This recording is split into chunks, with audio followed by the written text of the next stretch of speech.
This video shows excerpted clips from a longer 2-hour video, The Four Seasons, Life on the Land. This short clip, dealing with harvesting grass, or hay, demonstrates how within a few generations, innovation led to great increases in speed and efficiency, and raises the question whether these gains, while necessary due to a declining population, may have created some concomitant losses in the age-old relationship between people and the land. We might think of the changes as a transition from spirit to speed. The earliest technology for cutting hay was the sickle, seen here in the 15th century. Cutting with a sickle, as used to be the practice in North Ronaldsay, but seen here in Turkey. According to John Cutt of Gerber, the scythe was 10 times faster than the sickle. Both women and men participated. Sometimes neighbours would form a team to make the work faster and more cheerful. Technological improvements were made to the scythe to make it more efficient. An attachment laid back the face of the crop so that the subsequent cut was easier.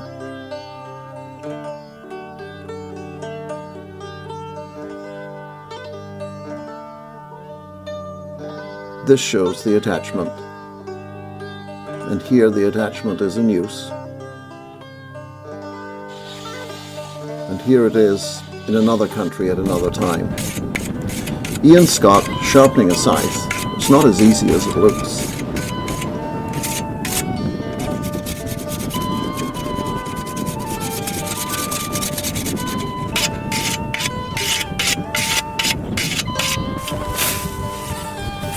And here is the scythe in action. The horse and reaper increased speed another factor of 10 compared with the scythe. The hay was raked into small coals to dry, a process that has changed very little over 500 years either. Though energetic work, it allowed leisurely picnics sitting beside a coal. After drying, the coals were brought in and built into stacks. Again hard work, but allowing children to join in on the fun. The stacks could be impressive in size, as this one at Apolline, and form a background for a family photo.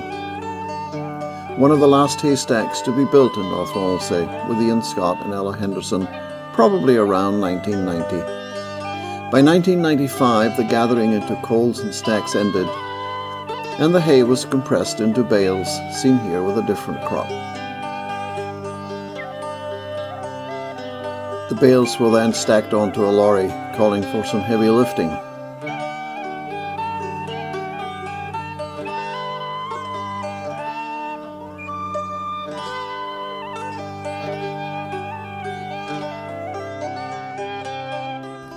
The lorry waits to carry the load into the yard, where it is built into a gigantic stack.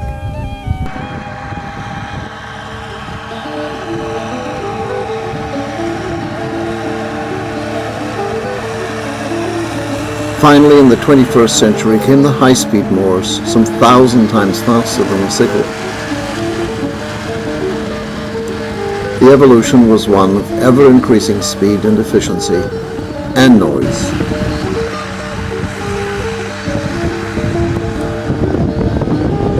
We only marvel at what the men and women of old with their scythes would have thought.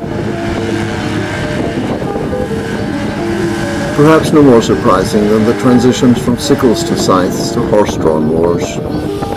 The cut hay is scooped up into cylindrical bales and wrapped in plastic.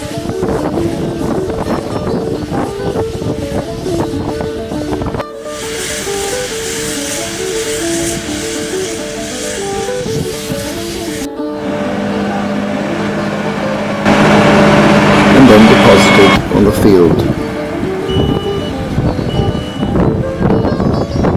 Picked up by other machines.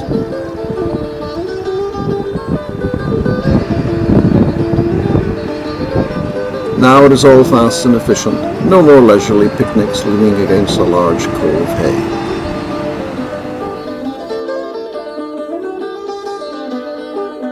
Then assembled into their own equally impressive stacks.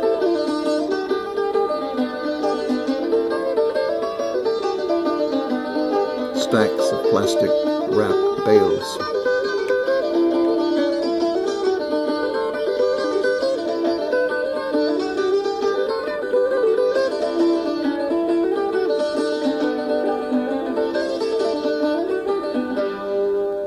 The contrast with the hand-built stacks of old, when a child could play on top, is striking. The old and the new, the stacks of old and the bales of the new. Within a few generations, the speed of cutting hay increased by a factor of 1,000, while the population decreased by a factor of 10. The increase in speed perhaps leads to some loss in the connection to the land and the spiritual dimensions.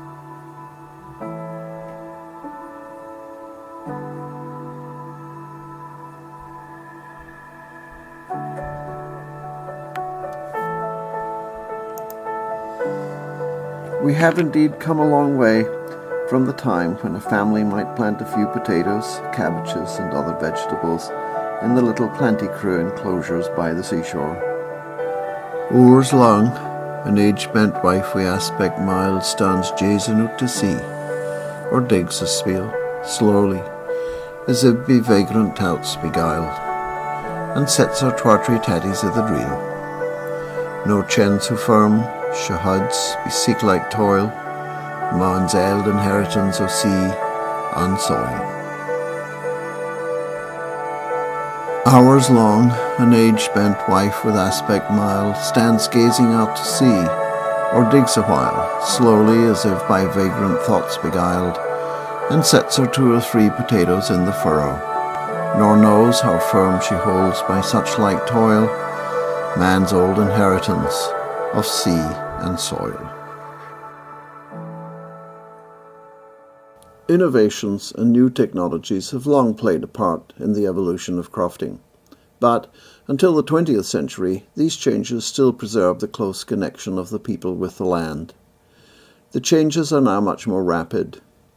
Combined with the parallel rapid decline in the population, it may become a challenge to preserve these spiritual connections and to maintain our age-old inheritance of sea and soil.